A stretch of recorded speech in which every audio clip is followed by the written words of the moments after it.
Hi, I'm your host, and today we're going to finally clear the air about one of the most misunderstood topics in men's health: penis size. You'll learn what the real average size is, how to measure accurately, and why so many men have a completely wrong idea of what normal looks like.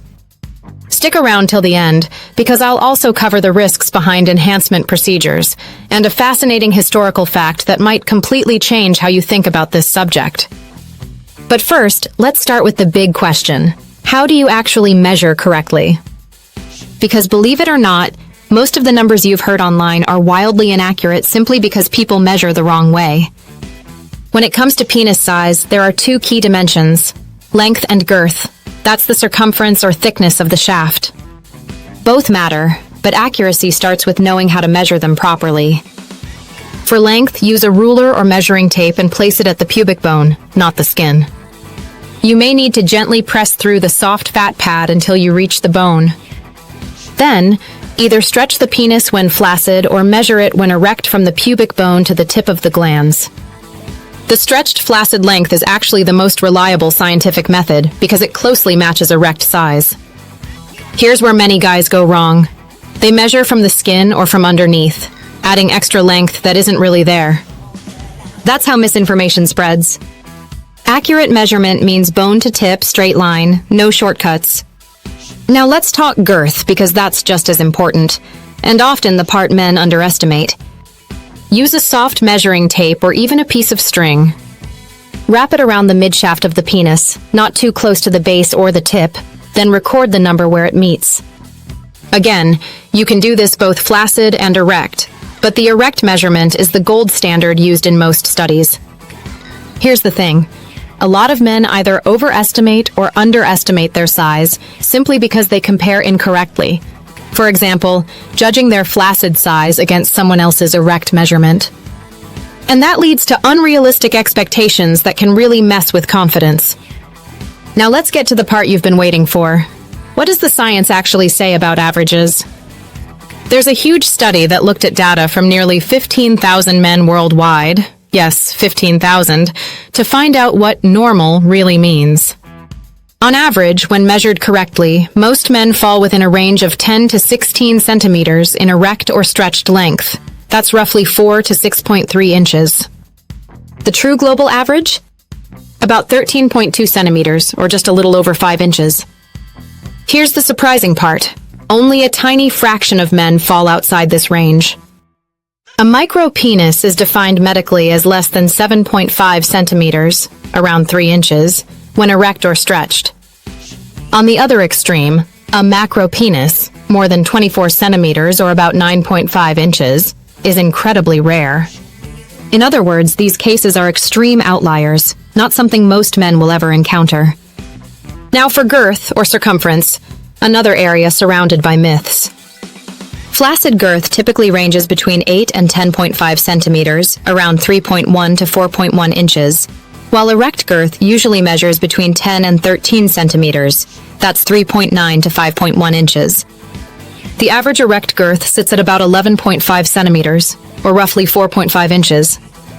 So when you hear someone claim they're average, these are the real numbers behind it, not what's shown in movies or online.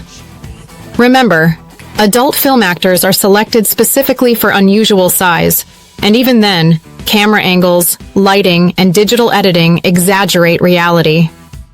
The takeaway? Most men are completely normal, and the anxiety around size usually comes from comparison, not biology. So before you worry about inches, take a step back and remember, confidence, performance, and health matter far more than numbers. And if you're still curious about the medical procedures for enhancement, stick with me, because understanding the risks can save you from irreversible mistakes. And don't forget, if you want more evidence-based health breakdowns like this one, subscribe and turn on notifications. Here on Senior Health Solution, we cut through myths and give you real science that helps you live stronger, longer, and more confident. Here's the simple truth. If your measurements fall within those ranges, you're part of the vast majority. And even if you're a little above or below, it doesn't define your health, desirability, or masculinity. That's something a lot of men need to hear more often. But let's be real. Many men still feel frustrated or even embarrassed about their performance. Maybe you've noticed changes in stamina, sensitivity, or confidence as you've gotten older. If that sounds familiar, don't worry. You're not alone, and it's not your fault. Age, stress, diet, and even sleep can all affect male performance and arousal. The good news? In most cases, it's fixable with healthy habits, good nutrition, and proper medical guidance. No risky shortcuts needed. Now, let's talk about something a growing number of men are curious about: penile enhancement procedures. It's completely natural to wonder if size can be changed. But here's the reality. There's a big difference between what's medically possible and what's marketed online. So, let's separate the facts from the hype. One of the most common cosmetic procedures today focuses on girth enhancement, or increasing thickness. The method most often used by doctors involves hyaluronic acid injections. Yes, the same substance used in facial fillers. When injected into the shaft, it can temporarily increase girth by about 2 to 3 centimeters. Results usually last from 12 to 18 months, depending on your body's metabolism. Sounds simple enough, right? But here's where caution is critical. Not all fillers are safe. Some clinics use non-absorbable materials like polymethyl methacrylate, or, worse, industrial-grade silicone. These can lead to serious complications: chronic inflammation, painful lumps, tissue hardening, and permanent deformation. That's why reputable medical organizations strongly warn against these methods. Always check credentials, always ask about the material being used, and always get a second opinion before committing to anything cosmetic. Now, what about lengthening procedures? This is where things get tricky. There are 2 main surgical options, but both come with big caveats. The first is pubic area liposuction, which removes fat around the base of the penis. It can make more of the shaft visible, but here's the truth. It doesn't actually lengthen the penis. It's more about improving appearance than adding real size. The second is called a suspensory ligament release, a surgery that cuts the ligament connecting the penis to the pubic bone. It can add about 2 centimeters of visible length when flaccid, but not when erect. And it comes with risks: scar tissue, instability during intercourse, and possible changes in angle. Most urologists agree that while it can create a visual difference, it's not worth the long-term complications for most men. And finally, let's clear up another misconception: penile implants. These aren't for size enhancement. They're medical devices used to treat erectile dysfunction, often after prostate surgery or in cases where medication no longer works. They restore function, not size, and are used under very specific medical guidance. So before you even think about enhancement, ask yourself this: am I doing this for confidence or comparison? Because often, the biggest change men need isn't physical, it's psychological.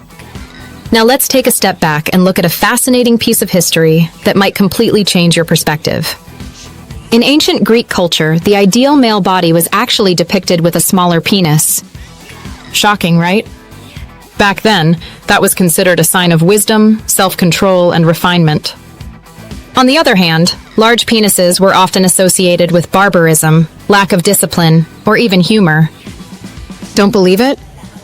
Just look at sculptures of gods and philosophers. They're all sculpted modestly. Meanwhile, mythological figures like Priapus, the fertility god, were exaggerated to the point of comedy. Why does that matter today? Because it shows how ideas of masculinity are cultural, not biological. What's ideal changes with time, trends, and media. So if you've ever compared yourself to what you see online, in adult content, or even locker room talk, remember, it's not a fair comparison. At the end of the day, penis size does not define your worth, your masculinity, or your ability to satisfy a partner. What truly matters is your confidence, your emotional connection, and your overall health. If this video gave you a new perspective or helped you feel more informed, do me a favor, hit that like button and subscribe to the channel. Here at Senior Health Solution, we break down real science in a judgment-free way to help you live stronger, smarter, and more confident at every stage of life. Thanks for watching, and remember, knowledge builds confidence. Stay curious, stay healthy, and I'll see you in the next one.